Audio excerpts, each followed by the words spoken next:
Then George said to me, how's the boyfriend? I said, I don't have one. And he said, good, let's go out tonight. And this started our relationship.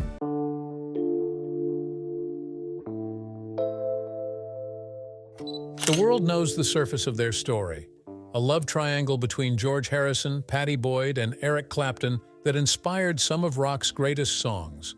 But Pattie's recent confession has shattered that myth completely. Her marriage to Clapton wasn't a fairy tale stolen from a Beatle. It was something much darker. For the first time, she's pulling back the curtain on the reality of life with one of music's biggest legends, and what she describes is as haunting as it is heartbreaking. Behind the fame and the romance lay a truth she could barely survive, one that changes everything we thought we knew about the woman behind Layla. The day everything changed for Pattie Boyd. The story of Pattie Boyd, George Harrison, and Eric Clapton isn't just another celebrity love triangle, it's one of rock music's most unforgettable tales of love, heartbreak, and tangled emotions. But to really understand it, you have to start from the very beginning, long before the fame and the heartbreak. It was the morning of March 2nd, 1964. 19-year-old Pattie Boyd was rushing through the chilly London air, flagging down a taxi to Paddington Station. Her modeling agency had given her strict but vague instructions. Meet 3 other models under the station clock at 8 o'clock sharp, then board a train halfway down Platform 1 to meet a film crew. That was it. No details, no explanation. At the time, Pattie was still grinding her way through the modeling world. After leaving her family home in Hurlingham Court, she'd moved into a small rundown flat in South Kensington with a friend. Work wasn't consistent. One week she was in high demand, the next she was scrambling for jobs. But she had that rare spark that made people take notice. Her look was fresh, her energy was magnetic, and soon she was booking shoots with major names like Ossie Clark, Brian Duffy, and David Bailey. Some days she'd juggle 3 or 4 jobs, barely stopping to eat or sleep. Her dedication paid off. By late 1963, her name was circulating among London's top creatives. Then, in November, she landed a small acting role in a Smith's Crisps commercial directed by a young filmmaker named Richard Lester.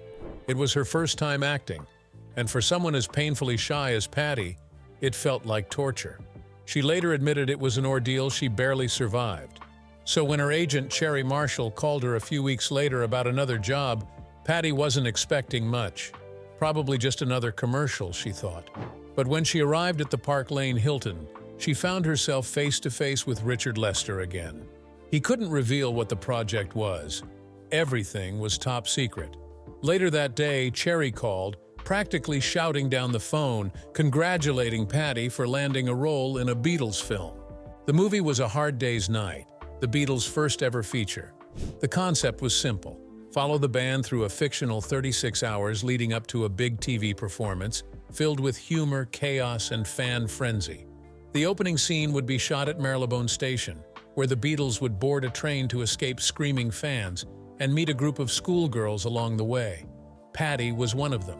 When she heard the news, she panicked. Acting wasn't her dream, in fact, it terrified her. She begged Cherry to let her back out, insisting she couldn't do it. But her agent was firm. It was only one line, she promised, and the exposure could change her life. So there she was that March morning, dressed in a proper schoolgirl uniform, a gray pinafore dress, crisp white blouse, striped tie, and white knee-high socks, waiting to board the train. Once filming began, the train rattled along until it made an unexpected stop just outside London. That's when 4 young men jumped into the compartment. The Beatles themselves. The room filled with their energy immediately, and each one made a different impression. John came off as sharp and witty, maybe a little cynical. Ringo was sweet and easygoing. Paul had that boyish charm everyone talked about. But it was George who caught her attention. With his dark chestnut hair and soft brown eyes, he was unlike anyone she'd ever met. Quiet, thoughtful, and magnetic.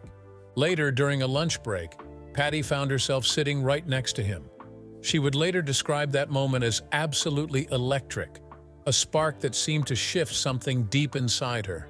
And that moment, though she didn't know it yet, would change the course of her life and rock history forever. Now, the cameras were rolling on the set of A Hard Day's Night, and Pattie Boyd was filming her small scene alongside actor Wilfrid Bramble. the man playing Paul McCartney's famously mischievous grandfather, John. In that light-hearted moment, Bramble's character jokingly warned the girls to stay away from me prisoners, referring to the four Beatles. The atmosphere on set was cheerful and full of playful energy. As the day wrapped up and the train headed closer to London, George Harrison turned to Pattie and out of nowhere asked her to marry him. It sounded like one of those spur-of-the-moment things. The Beatles had been teasing and joking with the girls all day, so Pattie just laughed, unsure if George was being serious or simply showing his usual charm. When she didn't respond, George quickly pivoted and asked if she'd at least have dinner with him that night. There was just one problem. Pattie already had a boyfriend, photographer Eric Swain. In her mind, she pictured him with his long dark hair and sharp features, but she couldn't ignore how dull and controlling he had become. He was also 10 years older, which often made her feel out of sync. She found herself far more at ease with people her own age, those who made her laugh and didn't take life too seriously, like George. Still, loyalty got the best of her, and she turned down the dinner. To ease the rejection, she suggested maybe a group outing instead, but George wasn't interested. Once the train pulled into Paddington Station, they went their separate ways, though neither realized this wouldn't be the end of their story. When Pattie told her friends what had happened, they were stunned. None of them could believe she'd turned down a date with George Harrison. They told her she must have lost her mind. After all, it wasn't every day a Beatle asked you out. Their excitement eventually wore her down, and she decided to change her mind. But that meant facing an even tougher situation, ending things with Eric. She later admitted that Eric probably sensed it coming. When she'd first told their mutual friend, photographer David Bailey, about getting the film role, Bailey had half-joked that she'd fall for Paul McCartney and leave Eric behind. So when she finally broke the news, Eric's reaction was heartbreaking. He cried, saying he'd throw himself under a bus. Pattie felt terrible, but knew she couldn't force herself to stay. In her words, she had to get up and walk away. 10 days later, Pattie returned to Twickenham Studios for a press photo call, her final obligation for a hard day's night. She doubted George would even remember her, but a small part of her still hoped. The girls were told to stand behind one of the Beatles and pretend to style their hair for the photos. Without hesitation, Pattie went straight to George. He asked about her boyfriend, and she blurted out that it was over. George smiled and didn't waste a second before asking if she'd like to have dinner with him that night. That evening, the two went to the Garrick Club in Covent Garden. It wasn't exactly a private dinner. Brian Epstein, the Beatles' manager and mentor, joined them as a chaperone, but Pattie didn't mind. She remembered Brian as charming and well-versed in everything from food to wine to London's best restaurants. Looking back, she believed his presence made things easier.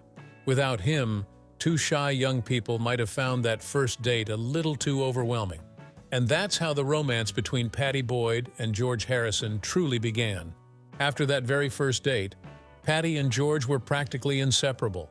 Things moved fast, so fast that just a few weeks later, on Pattie's 20th birthday, she introduced George to her family. They adored him right away.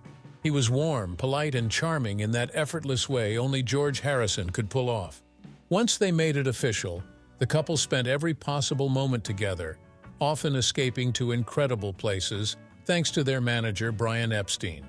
They jetted off to stunning destinations like Ireland, Monte Carlo, and Tahiti, living out a dream that felt straight out of a movie. By July 1964, George took a big step.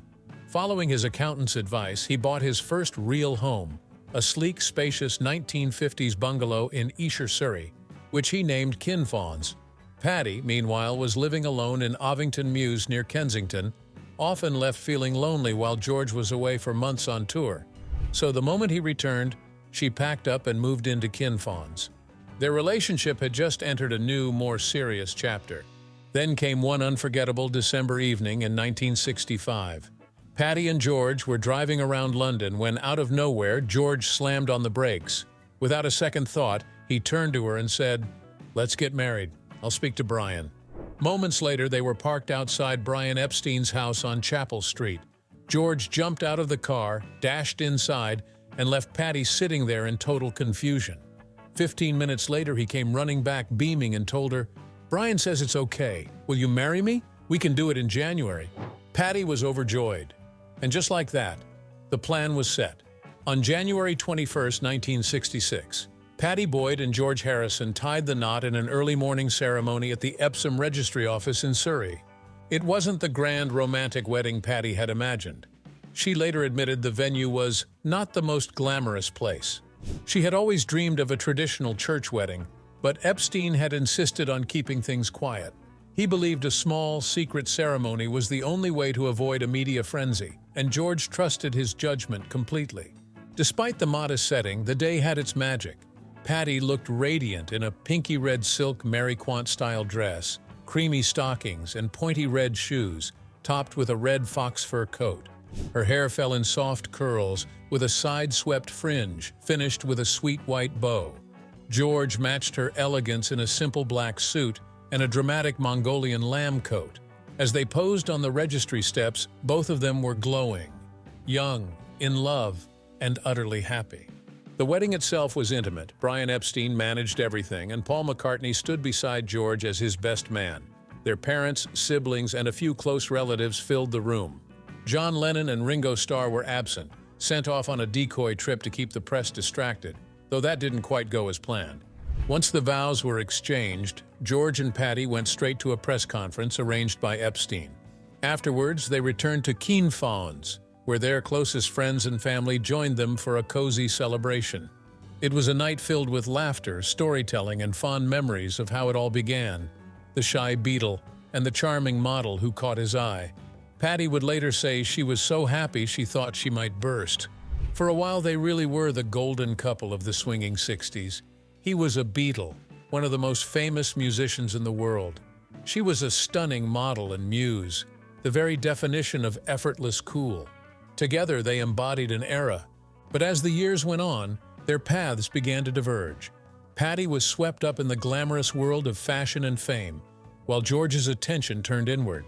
His growing fascination with Indian philosophy and spirituality began to reshape his outlook, and, slowly, their connection started to fade. During the filming and recording of Help, George wrote "I Need You" as a tribute to Pattie. At first glance, it sounded like a tender love song, but beneath the surface, it carried the pain of a strained relationship. It was his way of reaching out, of saying he couldn't imagine life without her. It would take a few more songs before George truly found his voice as a songwriter, but "I Need You" marked the beginning of that journey. After the chaotic recording sessions for the White Album finally ended, George Harrison found himself in a deep creative slump. For years, his work had been overshadowed by the powerhouse songwriting duo of John Lennon and Paul McCartney. No matter how strong his ideas were, they rarely got the same attention or space. It's easy to see why he started feeling overlooked. To push past that frustration, George began working on his own demos, experimenting freely without the pressure of the Lennon-McCartney standard.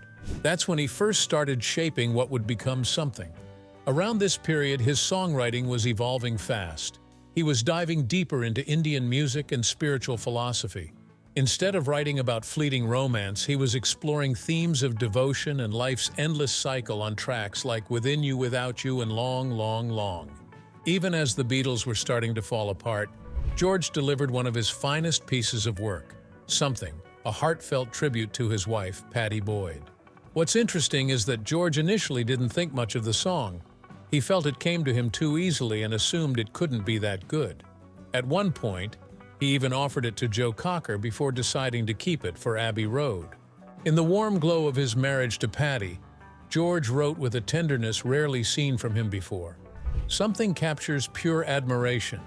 He's in awe of her, overwhelmed by the way she moves, the way she makes him feel.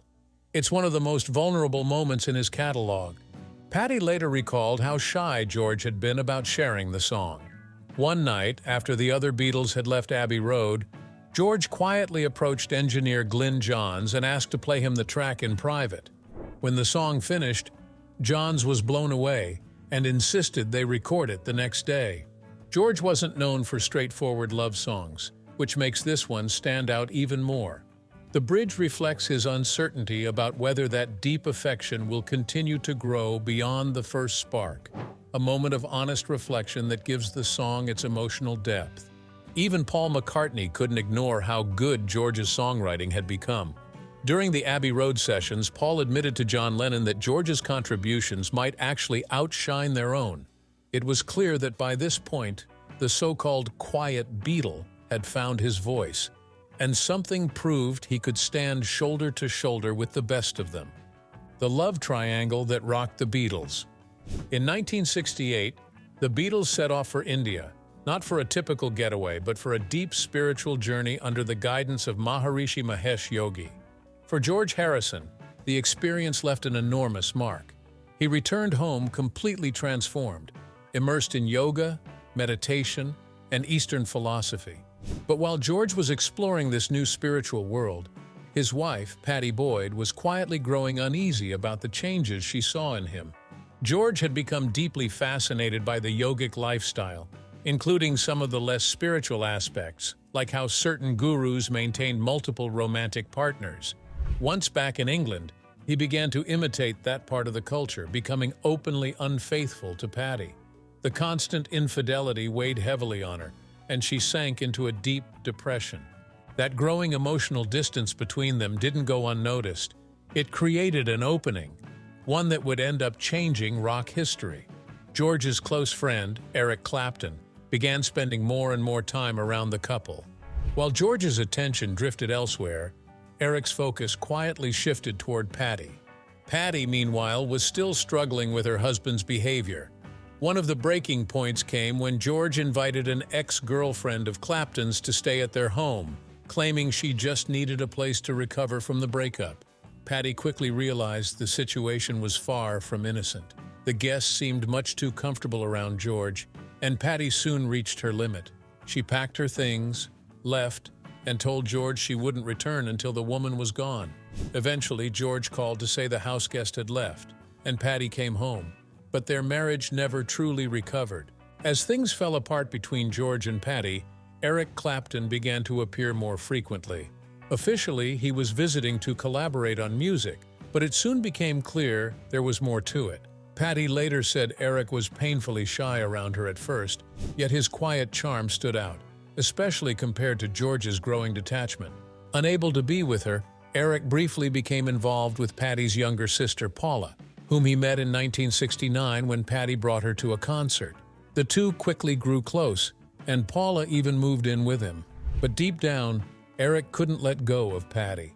That unshakable obsession became the fuel for one of rock's most legendary love songs, Layla.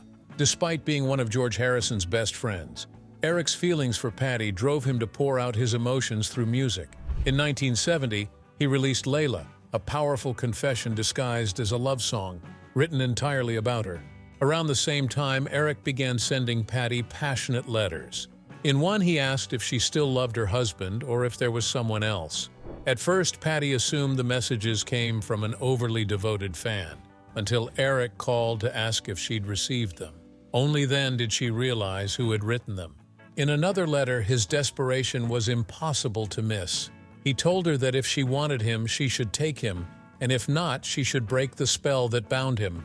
Every letter was signed with a single name, the same one that would echo through music history, Layla. The story behind the name Layla actually begins with an old Persian love tale. Eric Clapton had been given a copy of the story of Layla and Majnun, a 12th century poem by Nizami Ganjavi.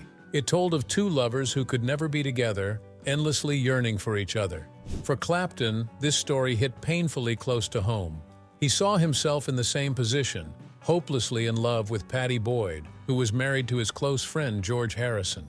In his eyes, Pattie was his Layla, the unattainable woman whose love felt both fated and forbidden. All that emotion, desire, frustration, and heartbreak poured straight into his music. The result was one of rock's most powerful anthems, built around a fiery riff that would go on to define his career. It wasn't just a song, it was a confession wrapped in melody. Pattie later wrote about the moment she first heard it. Clapton had invited her to a flat in South Kensington, asking her to listen to something he'd been working on. She recalled sitting there as he turned on the tape machine volume up and let the track play. The opening chords hit like a storm, the chorus soared, and she instantly understood. It was about her. It was the story of a man deeply in love with a woman he couldn't have. Her reaction, though, wasn't joy. It was panic. As she remembered, he watched her closely while it played, eager for her response, and all she could think was that everyone would know this song was about her. At the time, her marriage to George Harrison was already in trouble.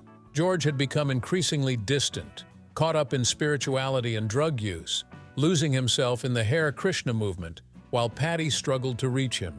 Despite their growing disconnect, Pattie was still devoted to her husband and didn't want to make things worse. Clapton's song felt like a bold public declaration, a dangerous one. She admitted that his feelings had been clear for months, but she wasn't sure she wanted to cross that line. Still, the intensity of Layla was undeniable.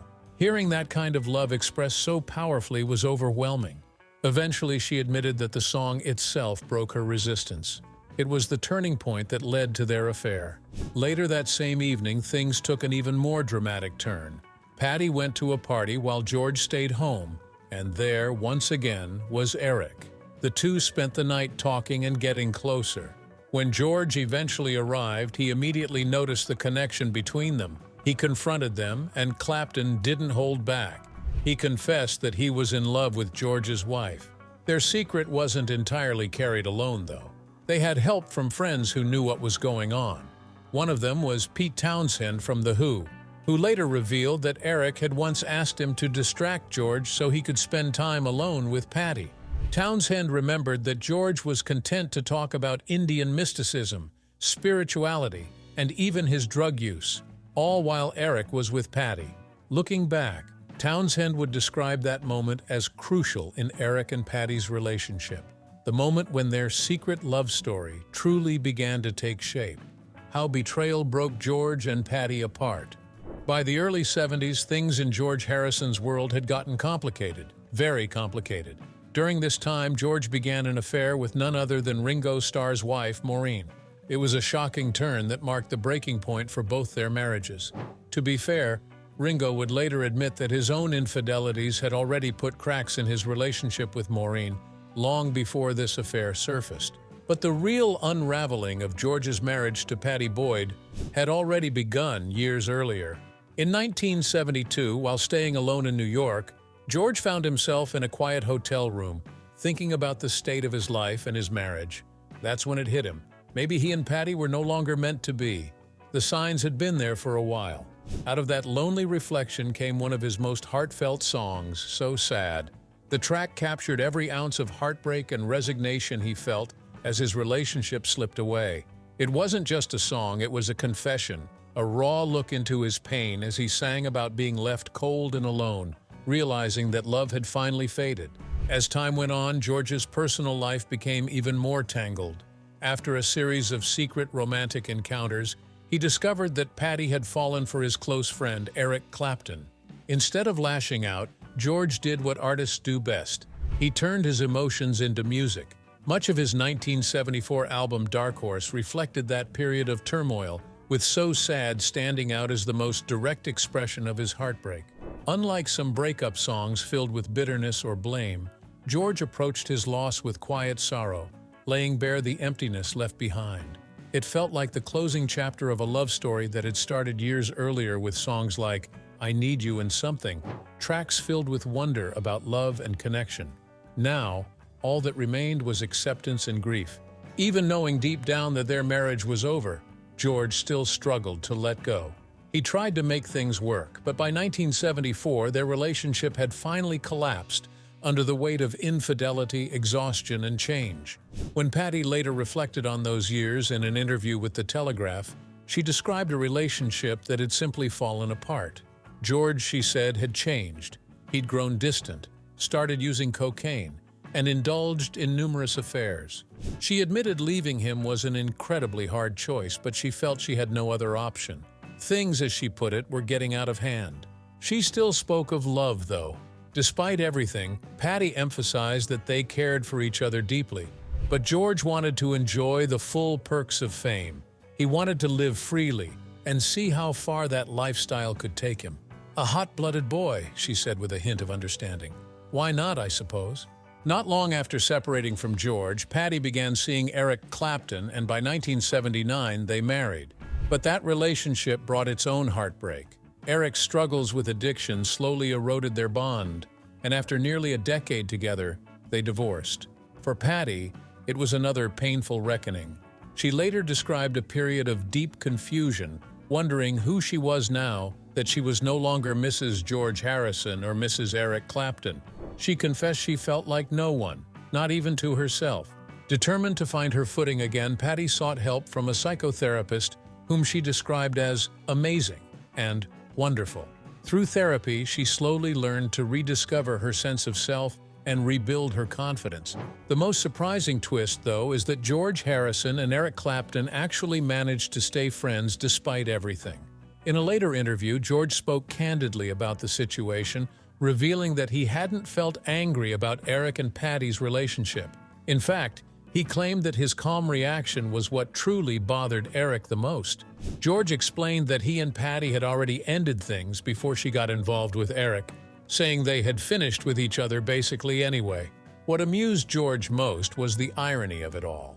He believed that Eric might have secretly wished the situation had upset him more, but it didn't. George said he was genuinely happy that Pattie had moved on because it made the breakup cleaner and less painful. In the end, there were no explosive fights, no bitter legal battles, just quiet acceptance. George summed it up best when he said that, deep down, Eric probably wished it had made him angry, but it hadn't. He was at peace with it, and in his own calm, understated way, he'd already moved on. Did George Harrison and Eric Clapton really guitar duel over Pattie Boyd? People tend to idolize the musicians they love, and honestly, it's easy to see why. When someone's music becomes the soundtrack to your most powerful memories, when you've felt the energy of a crowd singing their songs in unison, it's hard to see those artists as ordinary human beings. To many fans, groups like the Beatles aren't just bands, they're almost a way of life. Trying to describe that kind of influence isn't easy, but Ozzy Osbourne once captured it perfectly. He said that hearing the Beatles for the first time felt like going to sleep in a black and white world and waking up to see everything in color. That's how transformative their music was for him, and for millions of others. When an artist affects you that deeply, you naturally place them on a pedestal. They seem larger than life, unreachable except through the songs they create. But behind all the fame and brilliance, they're still human, flawed, emotional, and often tangled up in the same messy feelings as anyone else. Love, jealousy, heartbreak, it all plays out, even among rock legends. One of the clearest examples of that messy humanity came in the form of a tangled love triangle between George Harrison, Eric Clapton, and Pattie Boyd. Boyd had an undeniable hold on both men. She married Harrison, but Clapton couldn't stay away. He poured his obsession into heartfelt letters, begging her to leave the Beatle for him. While their secretive exchanges carried a touch of scandal, Harrison wasn't completely in the dark. In fact, he was well aware of Clapton's growing infatuation, and their already tense friendship soon turned into rivalry. It all came to a head in a way only rock stars could manage, with a literal guitar duel over Pattie Boyd's affection. It was absurd, dramatic, and completely captivating.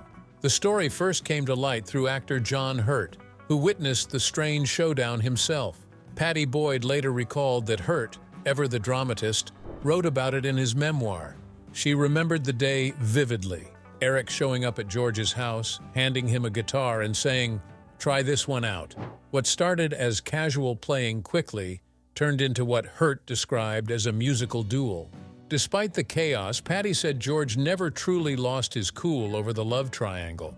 Instead, he expressed any anger or frustration through his music.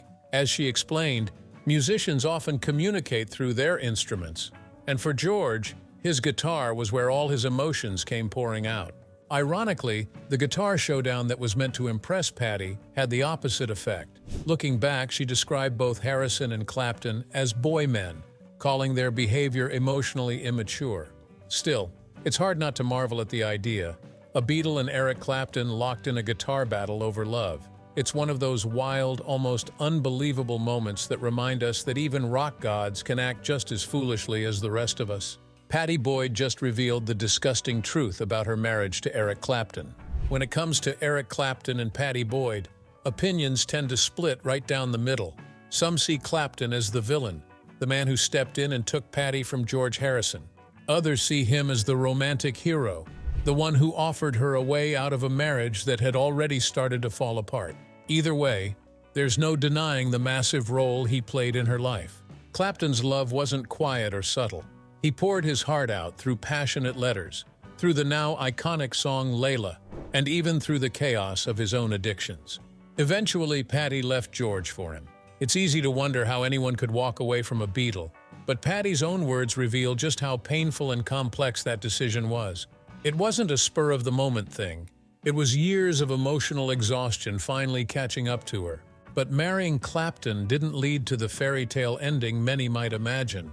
The relationship quickly crumbled under the weight of drugs, alcohol, and infidelity.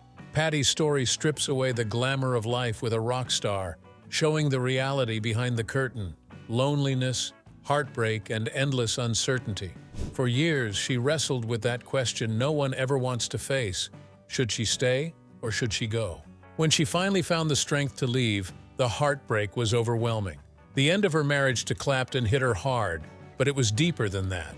In many ways, she was still mourning her life with George Harrison, too. She had never truly given herself the chance to heal before jumping from one broken love into another. Left alone, she was forced to face something she hadn't in years: herself. That loneliness became a turning point. She began rebuilding her life, reconnecting with old friends, meeting new people, and slowly rediscovering who she was outside of anyone else's shadow. And through all that rebuilding came renewal. It was as if, after years of constant rain, the clouds finally parted. There was light again, a rainbow after the storm. After everything she endured, Pattie Boyd finally found peace. And through her story, she allowed the world to witness that long, difficult journey toward self-discovery and healing.